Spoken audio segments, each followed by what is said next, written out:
बस बंद पडली आहे, काम चालू. आणि आता नालासोपाऱ्यात जायला निघालो पण बसच बंद पडली आहे रस्त्यामध्ये. आम्ही 2 तास झाला अडकून पडलो आहे. जवळचे प्रवासी निघून गेले, आता बघू कधी गाडी चालू होती.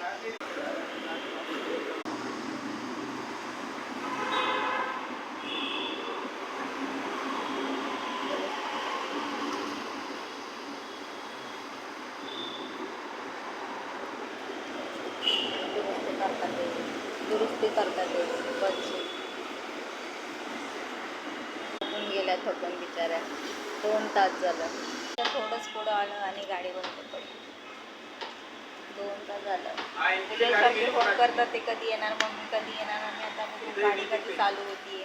दुसऱ्या बसमध्ये बसून देतात पण नालासोपाऱ्यासाठी एक पण बस अजून आलेली नाही आहे. आम्ही आता ते आनंदनगर आगारात जाऊन दुसरी बस करणार आहे. आम्ही इकडं गाडी नाही आहे.